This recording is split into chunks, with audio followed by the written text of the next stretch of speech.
후회와 반성은 비슷하지만 다릅니다. 후회가 잘못을 깨닫는 것이라면 반성은 그것을 바로잡겠다고 결심하는 겁니다. 그래서 후회가 과거에 대한 탄식과 아쉬움으로만 끝난다면 반성은 미래에 대한 의지로 이어집니다. 잘못을 범했을 때 후회로만 끝내지 않고 반성으로 이어져야 될 것입니다. 자, 그런데 반성만 있다고 변화가 이루어지는 것은 아니에요. 반성은 미래에 대한 의지와 결심인데 그 결심을 실행에 옮기는 결단이 있어야 됩니다. 결행이 있어야 됩니다. 그때 비로소 변화가 이루어집니다. 예전에 바보들은 항상 결심만 한다라는 제목의 책이 있었습니다. 읽어보지 않으셨어도 책 제목만 딱 들어도 무슨 내용인지 다 짐작이 되시죠? 여러분, 왜 결심만 하는 사람들이 어리석은 사람들일까요? 결심만 가지고 이룰 수 있는 일은 아무것도 없기 때문입니다. 결심만으로는 변화가 절대 이루어질 수 없기 때문입니다. 결심과 실행의 차이에 대해서 많이 인용되는 그 질문이 있어요. 저도 설교 시간에 한두 번 언급했던 것 같은데, 자, 전깃줄에 참새가 5마리 앉아 있습니다. 그 가운데 2마리가 다른 곳으로 날아가겠다고 굳게 결심을 했어요. 몇 마리 남았을까요? 정답은 5마리입니다. 2마리 아니라 5마리 전부가 날아가겠다고 결심을 했어도 실행에 옮기지 않는 한 아무런 일도 벌어지지 않습니다. 오늘 읽은 신약의 본문은 탕자의 비유로 널리 알려진 내용인데, 탕자가 회복될 수 있었던 이유가 무엇인가요? 물론 돌아온 탕자를 따뜻하게 영접해주는 아버지의 은혜와 사랑이 있었기 때문이지만, 또 한편으로는 집으로 돌아가겠다는 결심을 결심으로만 끝내지 아니하고 실행에 옮기는 탕자의 결단이 있었기 때문입니다. 17절에서 탕자는 이렇게 말합니다. 내 아버지에게는 양식이 풍족한 품꾼이 얼마나 많은가. 나는 여기서 줄여 죽는구나. 자신이 예전에 살던 집에는 품꾼만 되어도, 하인만 되어도 배불리 먹는데 자기는 여기서 돼지가 먹는 것도 없어서 굶어 죽는구나 하는 탄식입니다. 이건 후회죠. 자, 이 후회는 이제 결심으로 이어집니다. 18절과 19절에서 그는 이렇게 말합니다. 내가 일어나 아버지께 가서 이르기를, 중간 생략하고요, 나를 품꾼의 하나로 보소서 하리라. 집으로 돌아가겠다는 결심입니다. 자, 이것으로 끝난 게 아니에요. 가장 중요한 게 있습니다. 마지막 20절. 이에 일어나서 아버지께로 돌아가니라. 이게 가장 중요합니다. 모든 것을 반전시킨 능력이 바로 이것입니다. 탕자는 결심을 실행에 옮겼습니다. 결심으로 끝내지 아니고 결행했습니다. 여러분, 결심한 탕자와 돌아간 탕자는 달라요. 결심으로만 끝내는 탕자와 돌아간 탕자는 다릅니다. 뉘우친 탕자와 회복된 탕자는 차원 자체가 다릅니다.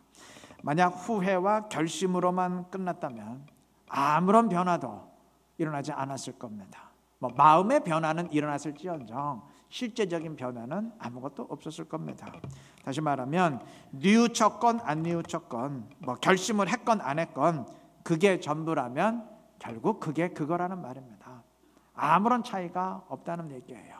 변화와 회복은 오직 실행할 때 일어납니다. 오늘 주제가 회개인데 이건 회개의 경우만 그런 게 아니에요.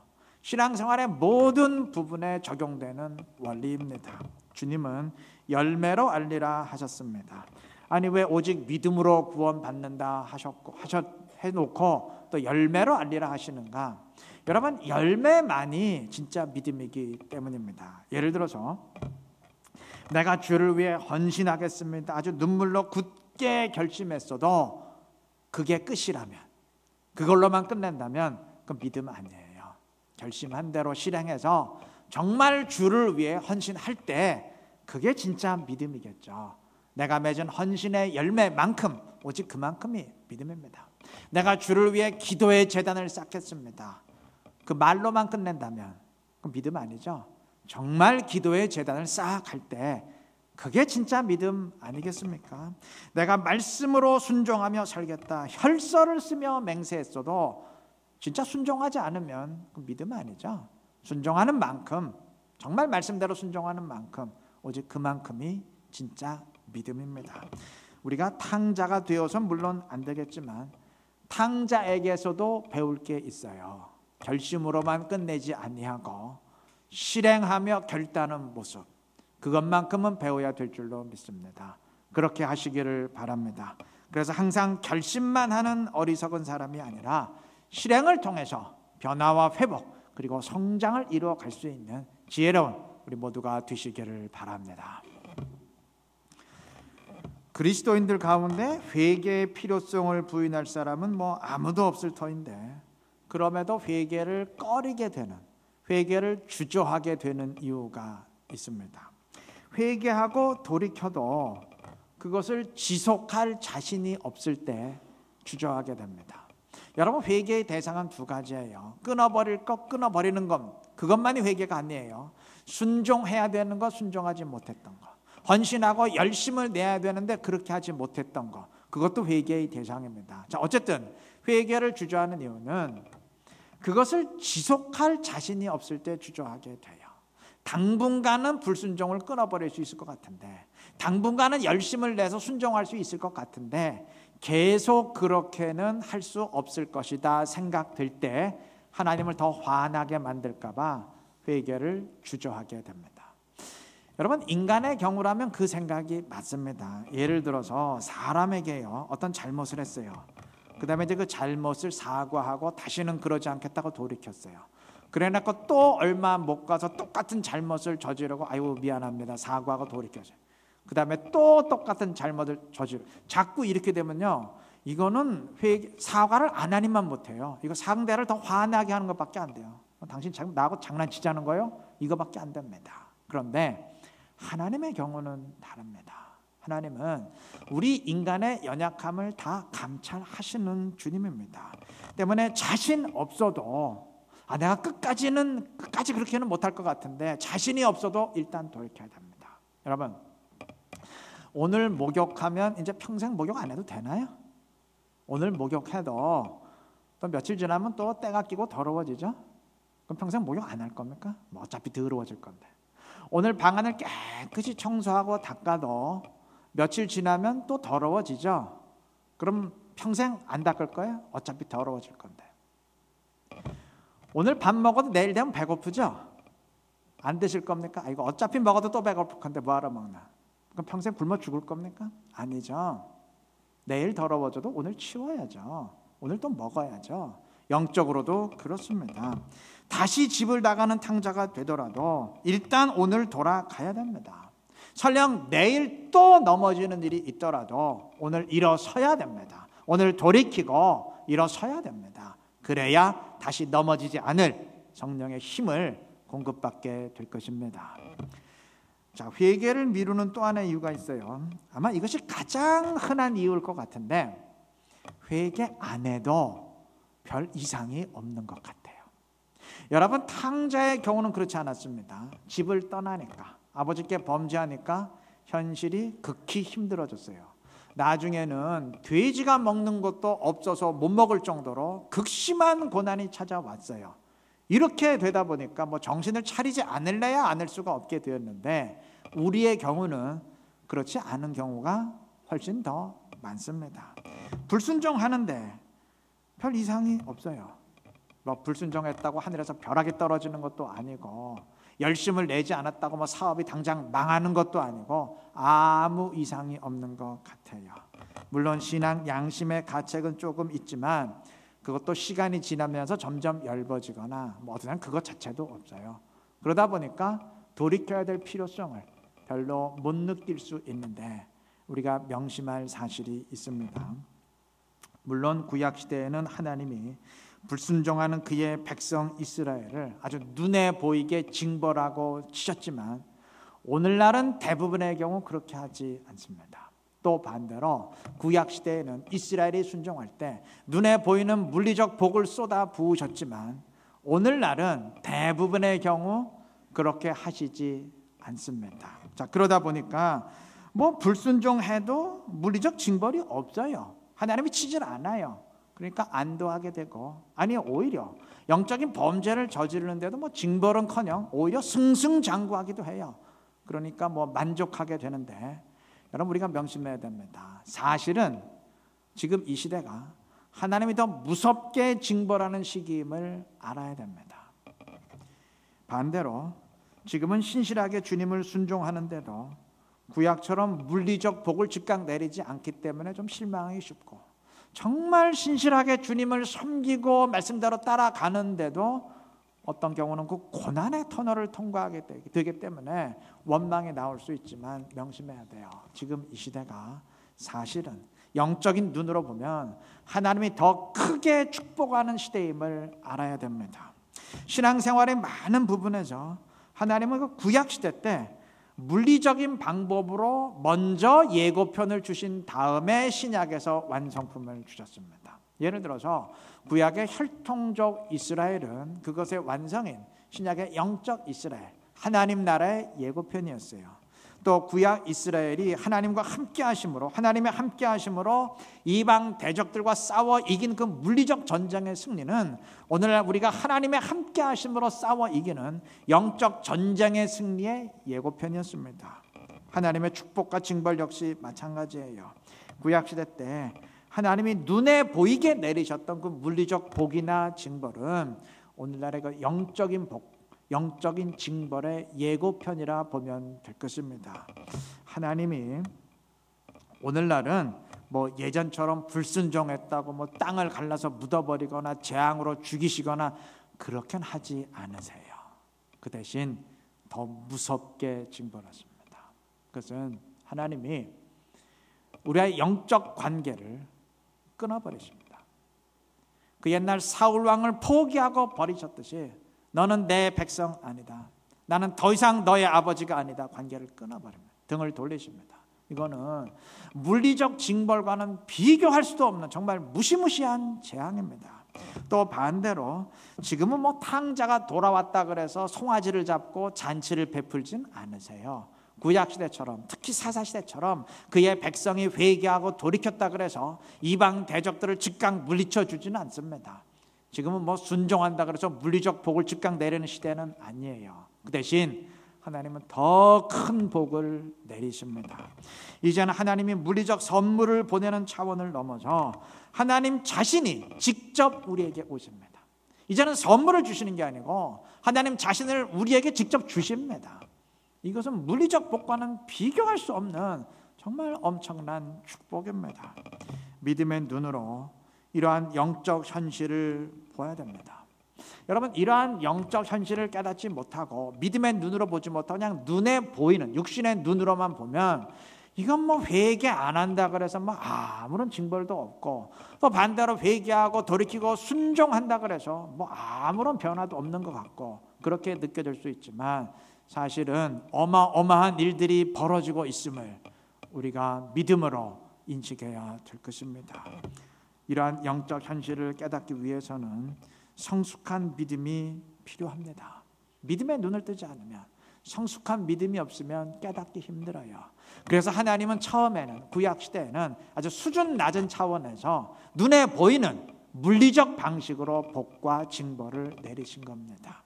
영적 현실을 깨닫기 힘들면 구약 성경을 통해서 이해하면 돼요. 그건 쉬우니까. 뭐 이렇게 깨닫건 저렇게 깨닫건 원리는 같으니까요. 이렇게 이해하건 저렇게 이해하건 돌이키고 주님께 돌아가면 됩니다. 그러면 모든 문제는 과거의 일이 되어버려요. 주님의 자녀에게 주시는 하나님의 특권입니다. 이를 명심하시고, 물론 넘어지지 않는 것이 최선이지만 넘어졌다 생각할 때는 즉각 일어나고 돌이켜서 하나님의 축복의 백성 그 무리 가운데 거할 수 있는, 하나님을 기쁘게 할 수 있는 지혜로운 우리 모두가 되시기를 바랍니다. 오늘 두 번째로 읽은 구약 본문에서 하나님은 솔로몬 왕에게 최후 통첩을 하셨습니다. 11절 중반 부분, 내가 결단코 이 나라를 네게서 빼앗아 네 신복에게 주리라. 하나님은 우상 숭배에 빠진 솔로몬으로부터 나라를 빼앗기로 최종 결정을 내리셨습니다. 자, 그런데 명심할 것은 이렇게 솔로몬이 망하게 되는 궁극적인 원인입니다. 9절 중반 보시면 여호와께서 일찍이 2번이나 저에게 나타나시고 이 일에 대하여 명하사 다른 신을 좇지 말라 하셨으나 저가 여호와의 명령을 지키지 않았으므로 그랬습니다. 하나님이 솔로몬에게서 나라를 빼앗기로 결정한 이유는 우상숭배 때문이 아니에요. 물론 우상숭배가 빌미가 되었지만 궁극적인 이유는 하나님이 2번이나 솔로몬에게 나타나서 직접 말씀하시고 경고하셨음에도 솔로몬이 이를 거부하고 돌이키지 않았기 때문입니다. 다시 말하면 범죄 때문이 아니고 회개하지 않았기 때문입니다. 하나님은 시간을 주십니다. 시간을 주시고 경고하십니다. 때로는 사람의 조언을 통해서, 때로는 양심의 소리를 통해서, 때로는 말씀을 통해서 돌이킬 것을 촉구하십니다. 이때까지는 아직 늦지 않았어요. 아직 회복의 기회가 있어요. 그런데 이 기회마저 거부하게 되면 하나님은 물론 오래 참으시지만 끝까지 참으시지는 않습니다. 가장 바람직한 회개는 탕자의 회개예요. 탕자는 스스로 돌아갔어요. 아버지가 개입하기 전에, 아버지가 찾아 나서기 전에, 아버지가 종을 보내서 그를 찾기 전에 스스로 자기가 알아서 돌아갔습니다. 그래서 아무런 불이익 없이 즉각 이전의 위치로 회복이 되었습니다. 이게 최선입니다. 그 다음에 최선은 아니지만 그래도 차선의 회개는 다윗의 회개예요. 다윗은 밧세바를 차지하려고 우리아와 그의 병사들을 교묘하게 죽였습니다. 그리고 돌이키질 않았어요. 하나님이 기다리셨지만 몇 달 동안 기다리셨는데 스스로 돌이키질 않았어요. 참다 하나님은 선지자를 보내서 책망하셨어요.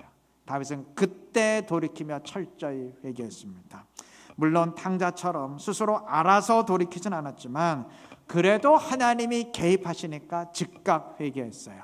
그래서 범죄로 인한 고통은 받았지만 여하튼 회복은 되었습니다. 그리고 여기까지만 되어도 괜찮아요. 최악의 경우가 솔로몬입니다. 그는 스스로 돌이키지도 않았고 하나님이 참다 못해 개입하셨는데도 거부했어요. 솔로몬은 워낙 중증이라 하나님이 사람을 보내는 차원을 넘어서 직접 나타나서 말씀하셨어요. 그런데도 거절했습니다. 여러분, 하나님이 직접 나타나서 경고하는데도 이를 무시하면 더 이상 무슨 방법이 통하겠습니까? 아니, 하나님도 무시하는데 누구의 말이 통하겠어요? 비극으로 이어질 수밖에 없겠죠. 우리 모두 명심하십시다. 아무 이상 없다고 안심하면 안 돼요. 솔로몬이 우상 숭배한다 그래서 하나님이 즉각 두드려 패진 않았어요. 즉각 징벌이 임하진 않았어요. 아무 이상 없었어요. 여전히 세상에서 가장 부유한 사람이었고 여전히 그의 나라는 승승장구했습니다. 겉으로 볼 때는 아무 이상 없었어요. 그렇다고 안심할 일이 아니에요. 지금 지불해야 될 대가를 점점 키워가고 있는 중입니다. 세계적인 항공 운송업체인 페덱스에는 1대 10대 100의 법칙이라는 것이 있다고 합니다. 어떤 제품의 하자가 발생했을 때 이를 인정하고 즉각 시정을 하면 1의 원가로 끝나지만 문책이 두려워서 이를 숨긴 채 기업의 문을 나서게 되면 이걸 해결하는데 10의 원가가 들고 만약 이게 고객의 손에 들어가서 클레임이 걸리게 되면 그때는 100의 원가가 들어간다는 얘기예요. 1의 원가로 끝낼 수 있는 일을 계속 방치하다 보면 나중에 사태가 100배로 커지게 된다는 의미인데 영적 생활의 경우도 그렇습니다. 신앙 양심의 경고음이 울릴 때 즉각 돌이키면 그 간단하게 끝낼 수 있는 일을 솔로몬처럼 계속 방치하다 보면 나중에 정말 걷잡을 수 없는 사태에 이르게 됩니다. 회개는 마지막 카드가 아니고 최초의 카드가 되어야 됩니다. 내가 마지막 카드로 사용하겠다. 나중에 그 카드, 그 패 사용할 수 없는 날이 올 수 있습니다. 도마뱀은 꼬리를 밟히면 그 꼬리를 스스로 끊어버리고 도망친다고 합니다. 동물이지만 배울 건 배울 필요가 있어요. 우리 인간도 때로는 나를 망치는 것들을 좀 과감히 끊어버리고 탈출할 줄 알아야 됩니다. 그렇게 하시기를 바랍니다. 그래서 끊어버릴 거 끊어버리고 또 순종할 거 순종함으로써 하나님께 돌이키고 주님의 축복의 자녀로 주님을 기쁘게 할 수 있는 우리 모두가 되시기를 바랍니다. 말씀을 맺겠습니다. 중국 여시 춘추에 나오는 이야기입니다. 어느 이름 높은 가문에 대대로 내려오는 아주 큰 종이 있었습니다. 근데 어느 날 그 지역의 도둑이 그 종을 훔치려고 그 집에 들어갔어요. 그런데 그 종이 너무 크고 무거워가지고 옮길 수가 없었습니다. 그 생각다 못한 그 도둑은 그 종을 이대로는 못 옮기겠고 이걸 조각 내면 옮길 수 있겠다. 그런 생각으로 망치로 그 종을 내리쳤습니다. 어떻게 됐을까요? 그 종이 큰 소리를 내면서 울렸는데 이 소리에 놀란 도둑은 종소리가 나는 것을 막기 위해서 나름대로 꾀를 냈습니다. 자기 귀를 틀어 막은 겁니다. 귀를 막고 방울을 훔친다는 어미도령이라는 말이 바로 여기서 생겨났다고 합니다. 모든 사람들이 그 잘못을 다 알고 있는데 얕은 꾀로 그것을 속이려 한다는 의미겠죠. 여러분, 우리 그리스도인들이 자칫하면 이러한 잘못에 빠질 수 있습니다. 하나님은 나의 잘못과 문제를 다 알고 계시는데 내가 애써 외면하면서 내가 괜찮으니까 상관없다, 그러한 착각에 빠질 때가 있습니다. 내 귀를 틀어막는다고 될 일이 아니에요. 내가 괜찮다고 스스로 다독인다고 넘어갈 수 있는 일이 아닙니다. 문제를 마주 보아야 하고 돌이켜야 됩니다. 프란시스 베이컨이 아는 것이 힘이다 라고 했어요. 세상이 다 아는 유명한 말인데 신앙의 영역에서는 이 말 좀 바꿔야 됩니다. 아는 거 힘 아니에요. 아는 것을 실행하는 것이 진짜 힘입니다. 하나님의 자녀로 회복되는 것은 돌이켜야 된다고 깨달을 때가 아니에요. 내가 돌이키겠습니다 결심할 때가 아니에요. 그 결심을 실행에 옮길 때, 그때입니다. 끊어버릴 거 끊어버리고 순종할 거 순종하면서 실행할 때, 그때 하나님의 은혜와 능력이 내 심령 가운데 충만히 임하게 되는 겁니다. C.S. 루이스라는 기독교 문필가가 스크루테이프의 편지라는 유명한 책을 썼어요. 그 책에 보면 악마 스크루테이프이 그의 조카 악마 위무드에게 이런 말을 합니다. 제가 좀 의역을 해서 설명하면 이런 의미예요. 어떤 경우든 설령 기독교인으로 하여금 성공적으로 죄를 짓게 만들었다 할지라도 그것으로 끝나도록 해야지, 만약 그것으로 인해서 그 기독교 환자가 기도하며 노력해서 우리의 원수 예수에게 가까이 가는 효과를 낳게 된다면, 다시 말하면 회개하면 그런 얘기죠. 너는 좋은 일을 하기는커녕 도리어 긁어 부스럼 만든 꼴밖에 되지 않는다. 무슨 의미인가요? 우리를 죄에 빠뜨릴 때 사단은 환호하지만 우리가 그 죄로 인해서 돌이키고 주 앞에 가까이 갈 때 사탄은 아이고 그냥 내버려 둘 걸, 괜히 죄에 빠뜨렸다가 문제를 더 악화시켰네, 후회하게 된다는 말입니다. 다시 말하면 우리가 돌이키고 회개할 때 사단의 입장에서는 괜히 긁어 부스럼 만든 꼴이 되고 우리 입장에서는 전화위복이 된다는 말입니다. 우리가 사단의 유혹에 빠져서 범죄하는 것은 억울한 일입니다. 그런데 그것을 전화위복시키는 방법이 있어요. 회개하고 돌이키면 됩니다. 여러분, 회개를 거부하면 미래의 문제를 만들게 되지만 회개하면 그 모든 문제를 다 과거의 것으로 돌려버리게 됩니다. 아니, 비온 뒤에 땅이 굳듯이 오히려 하나님의 더 큰 은혜를 체험하는, 하나님의 더 큰 은혜를 누려가게 되는 계기가 됩니다. 사단을 절망시키게 됩니다. 하나님이 가장 싫어하는 것이 죄에 대한 변명이고 가장 기뻐하는 것이 죄에 대한 즉각적인 회개와 돌이킴입니다. 이를 명심하시고 넘어질 때마다 즉각 일어서고 돌이킴으로써 하나님과의 관계를 언제나 돈독히 만들고 주님을 기쁘게 할 수 있는, 주님의 영광을 더 크게 드러낼 수 있는 우리 이루는 게 모든 성도님들 되시기를 그리스도의 이름으로 축원합니다.